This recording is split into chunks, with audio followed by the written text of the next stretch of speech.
Баршаңызға сәлем. Бүгін мен сіздермен сүзбелді булочка жасаймын. Балдарға өте ұнайтын керемет бірге жасаймыз. Бізге сүзбелі булочка жасау үшін керек заттар: ең алдымен 2 жұмыртқаны жарып алдым. Бір жұмыртқаның сарысын алып қойдым, кейін бетіне жағамын. Ал одан кейін 100 грамм жылы су, 100 грамм жылы сүт, 50 грамм сұйық май, 50 грамм шекер, 10 грамм дрожж, 10 грамм тұз және 500 грамм ұн керек бізге. Алдын ала електен өткізіліп алынған.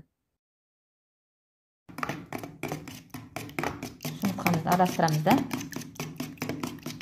Оған бірінші суымды құямын. Одан соң сүтімді құямын. Одан соң майымды құямын. Шекерімді салам.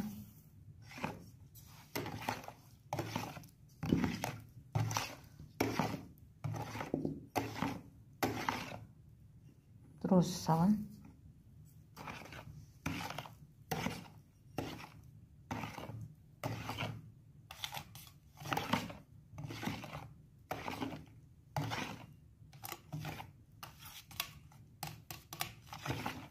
Жақсылап араластырып алып, дрожжды,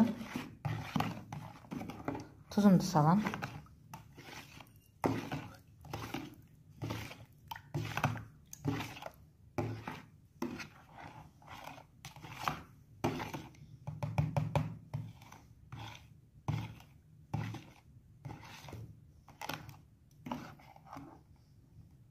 Енді біртіндеп ұнымды сала бастаймын.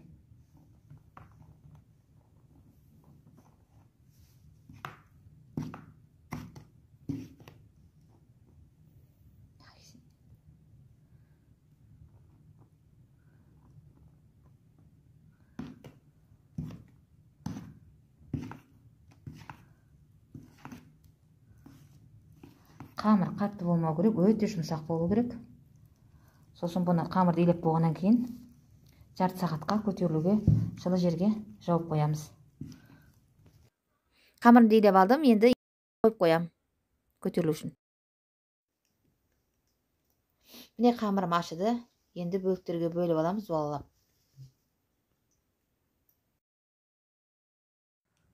Қамырымды дуалап алам да, сосын бөліктерге бөлем, булочка жасайтын.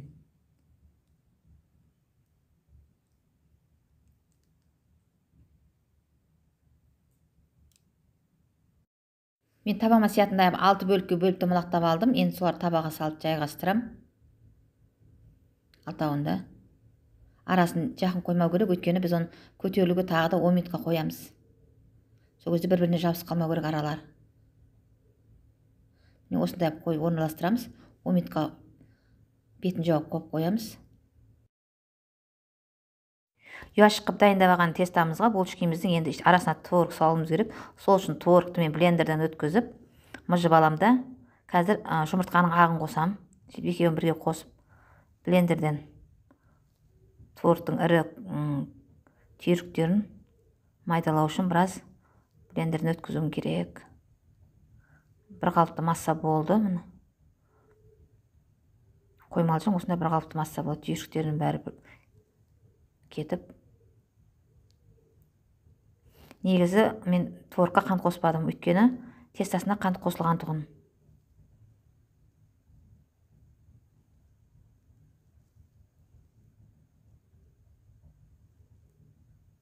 Бұған ешқандай май ештеңе қоспаймыз.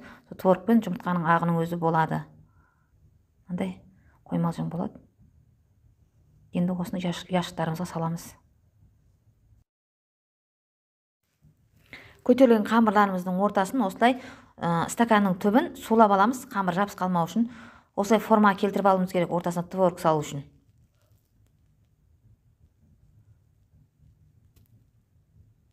Барлығын осындай ортасын басып аламыз. Қайтып сулап аламыз. Өйткені қамыр жабыс қалуы мүмкін да. Мынау жабысқан жоқ. Осылай бәрін осындай ортасы шұңғыр форма келтіріп аламыз, ұяшық. Соған творогымызды саламыз.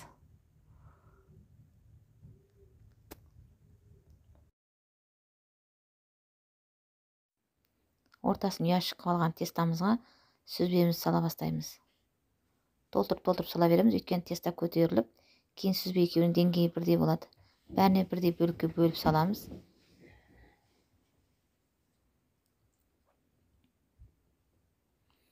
Қамыр біз 10 минутқа қойған кезде көтерілген, ал енді қазір пешке салынғанда тағы да көтеріледі.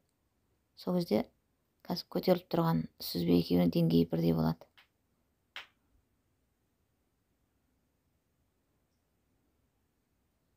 Өте дәмді булочки болады. Балдар да сүйіп жейді, өйткені ішінде сүзбесі бар.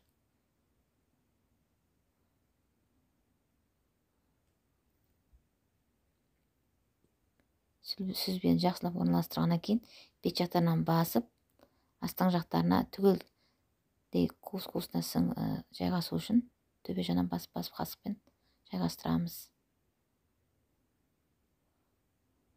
Жұмыртқаның сарысына кішкене бір қасық сүт құямыз да араластырып, булочкамыздың бетіне жағамыз. Бірінші тестаның бетіне айнала шетіне жағып шығамыз, жақсылап.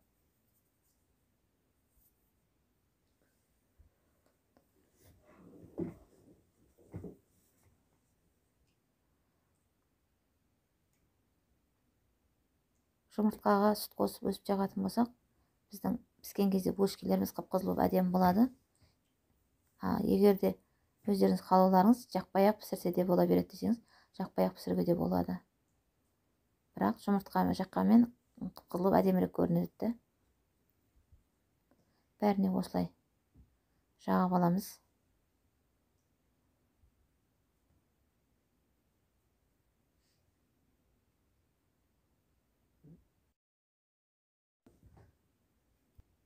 Сосын творогтың бетіне де аздан шамал жақсақ болады.